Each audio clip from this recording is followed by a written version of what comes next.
السلام علیکم ورحمۃ اللہ وبرکاتہ نحمدہ ونصلی علی رسولہ الکریم رب اشرح لی صدری ویسر لی امری واحلل عقدۃ من لسانی یفقہوا قولی رب زدنی علما۔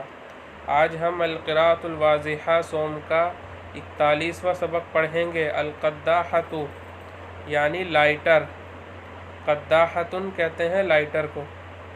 رأى صادق في يد والده علبة صغيرة طريفة من المعدن۔ صادق نے اپنے والد صاحب کے ہاتھ میں دھاتو سے بنی ہوئی دھاتو کی ایک انوکھی چھوٹی سی ڈبیا دیکھی۔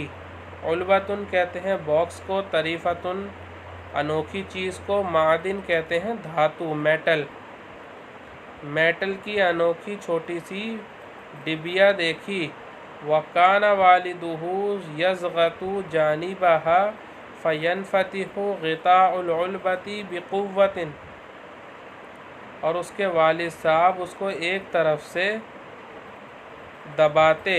ضغط یضغط کے معنی ہوتے ہیں دبانا، اور اس کے والد صاحب اس کو یعنی ڈبیا کو ایک طرف سے، ایک جانب سے دباتے تھے تو ڈبیا کا ڈھکن، غطاء ویسے پردے کو کہتے ہیں، یا ڈھکن مراد ہے، وہی پردے کا ہی کام کرتا ہے، تو ڈبیا کا ڈھکن زور سے کھل جاتا۔ بقوت کے معنی ہوتے ہیں بزور، زور کے ساتھ،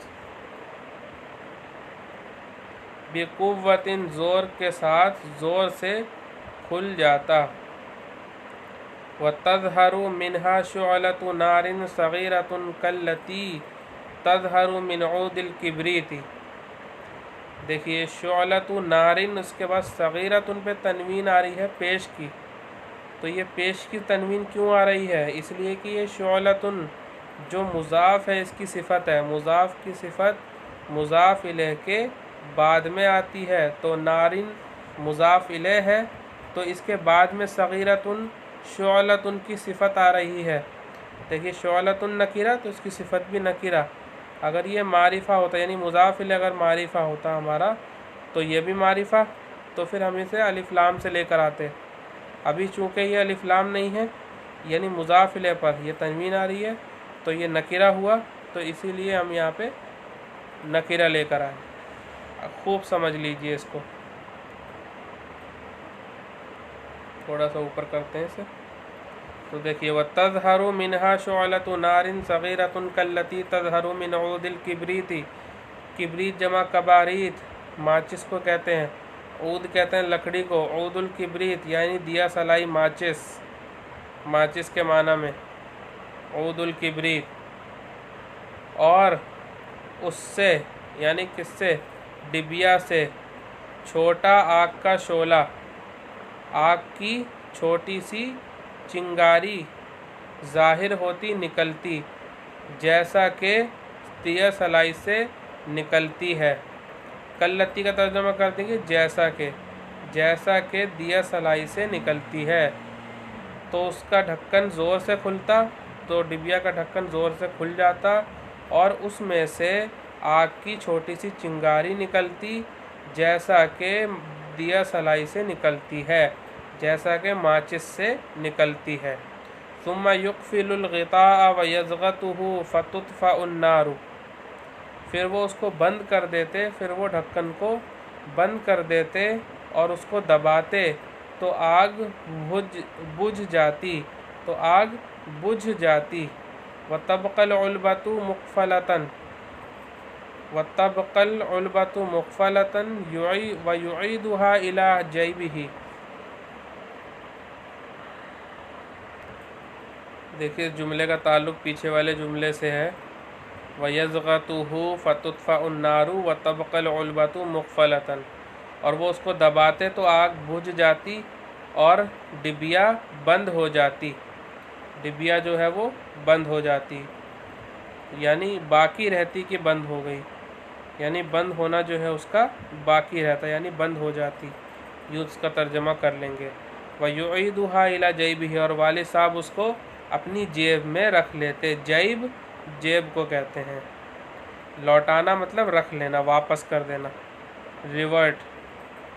فسأل صادق والده عن هذه العلبة فقال له والده هذه تسمى قداحة ونستعملها بدل الكبريت.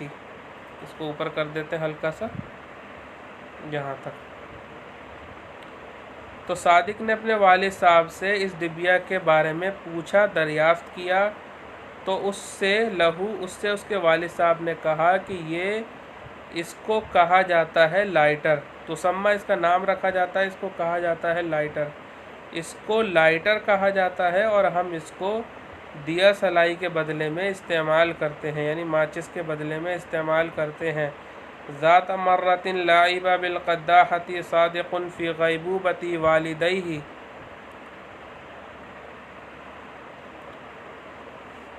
ایک مرتبہ صادق لائٹر کے ساتھ اپنے والدین کی غیر حاضری میں کھیلا. اس نے کھیلا. فسقطت من یدہ وہی مفتوحۃ والنار ظاہرۃ منہا فاشتعل طرف ثوبہ وصرخ صراخا شدیدا وہو متعلم. تو دیکھیں یہاں سے ترجمہ. تو اس کے ہاتھ سے لائٹر چھوٹ گیا اور اس حال میں کہ وہ کھلا ہوا تھا اور آگ اس سے نکل رہی تھی، ظاہر ہو رہی تھی. فاشتعل طرف ثوبہ، تو صادق کے کپڑے کا کنارہ کونا جل گیا، اس نے آگ پکڑ لی. تو صادق کے کپڑے کے کنارے نے، کونے نے آگ پکڑ لی اور صادق زور سے چلایا. صرخ، زور سے چلایا اور وہ تکلیف میں تھا اور اس کو تکلیف ہو رہی تھی. وَهُوَ مُتَعَلِّمٌ، اس حال میں کہ وہ تکلیف میں تھا، اس حال میں کہ وہ تکلیف محسوس کر رہا تھا. فَبَادَرَ إِلَيْهِ أَخُوهُ وَأَطْفَأَ النَّارَ وَذَهَبَ بِهِ إِلَى طَبِيبٍ كَانَ مَحَلُّ عِيَادَتِهِ مُجَاوِرًا لِلْبَيْتِ فَعَالَجَهُ وَرَبَطَ مَوْضِعَ الْحَرْقِ فِي يَدِهِ وَرِجْلِهِ. تو اس کی طرف اس کا بھائی دوڑ کر آیا اور اس نے آگ کو بجھایا. اطفاء یطفئ اطفاءً، النار کے ساتھ بجھانا. تو اس کے پاس اس کا بھائی دوڑ کر آیا اور اس نے آگ کو بجھایا اور اس کو لے کر، یعنی صادق کو لے کر ڈاکٹر کے پاس چلا گیا. ڈاکٹر کا کلینک دیکھیے، محل جگہ کو کہتے ہیں، دکان کو، مکان کو، اور عیادہ جو ہے کلینک کو. تو ڈاکٹر کا کلینک اس کا ترجمہ کر لیں گے محل عیادت کا، اور ہاں سے مراد ہے ڈاکٹر. تو دیکھیے ڈاکٹر کا کلینک ان کے گھر کے بازو میں تھا، ان کے بغل میں تھا. تو ڈاکٹر نے اس کا علاج کیا اور جلنے والے حصے پر، موضع الحرقی، جلے ہوئے حصے پر، جو جلی ہوئی جگہ تھی اس کو کہتے ہیں موضع الحرق، جلی ہوئی جگہ پر اس کے ہاتھ اور پیر میں جلی ہوئی جگہ پر پٹی باندھ دی. ربطہ یربطو کے معنی ہوتے ہیں زخم کے ساتھ پٹی باندھنے کے. تو ربطہ الجرح، تو اس کے معنی ہوں گے پٹی باندھنا، زخم پر پٹی کرنا. تو یہاں پہ دیکھیں موضع الحرقی زخم کے ہی مشابہ ہے، اس کے معنی یعنی زخم ہے وہیں پہ جلا ہوگا، جہاں پہ جلا ہوگا وہیں زخم ہوگا، تو اس لیے جو ہے اس کا ترجمہ پٹی باندھنے سے کریں گے. موضع الحرقی، جلی ہوئی جگہ. تو ڈاکٹر نے اس کا علاج کیا اور ڈاکٹر نے اس کے ہاتھ اور پیر میں جلی ہوئی جگہ پر پٹی باندھ دی. وبعد ایام نزعت امہ الرباط عن یدہ وساقہ ولكن بقي اثر الحریق فیہما فکان كلما رآہ حزن وعزم على الا يلعب بالقداحة ولا بغيرها من ادوات البیت. تو اس نے جو ہے کیا عزم کیا، یہاں سے دیکھتے ہیں ترجمہ. اور کچھ دنوں کے بعد اس کی والدہ نے پٹیوں کو اس کے ہاتھ اور پنڈلی سے، ساقن کہتے ہیں پنڈلی کو، اس کے ہاتھ اور پنڈلی سے نکال دیا. نزع ینزع کے معنی ہے نکالنا، جدا کرنا. نزع کا لفظ جو ہے جوتا اتارنے کے لیے بھی استعمال ہوتا ہے۔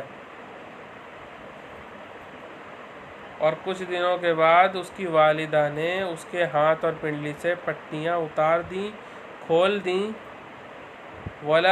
لیکن ان دونوں میں، یعنی ہاتھ اور پنڈلی میں، ان دونوں میں جلنے کا اثر باقی رہا، بچا رہا۔ فکانہ کلما، تو وہ جب جب اس کو دیکھتا، یعنی زخم کا جو جلے ہوئے کا نشان تھا، اثر تھا، اس کو دیکھتا تو رونے لگتا، تو رو جاتا۔ وعزم، اور یہ پختہ ارادہ کرتا اور یہ عزم کرتا کہ وہ لائٹر سے نہیں کھیلے گا، کبھی نہیں کھیلے گا، لائٹر سے نہیں کھیلے گا، یہ ترجمہ کر سکتے ہیں۔ اور اس نے پختہ ارادہ کیا کہ وہ لائٹر سے نہیں کھیلے گا، اور نہ ہی اس کے علاوہ گھر کے دوسری چیزوں سے، اور نہ ہی اس کے علاوہ گھر کی چیزوں کے ساتھ، اور نہ ہی اس کے علاوہ گھر کی چیزوں سے، یعنی گھر کی چیزوں سے کسی سے بھی نہیں کھیلے گا۔ تمرین: کون جملا استفہامیۃ ثم اجب علیہا، کہ کچھ جملے بنائیے، جملہ استفہامیہ بنائیے، پھر ان کا جواب دیجئے۔ تو یہ کام انشاءاللہ آپ لوگ کر لیں گے۔ اس کام کو کرنے کے بعد، اس سبق کو پڑھنے کے بعد، جو سوال اور جواب آپ لکھیں ان کو ٹیلی گرام گروپ پر بھیج دیں انشاءاللہ۔ وآخر دعوانا ان الحمد للہ رب العالمین۔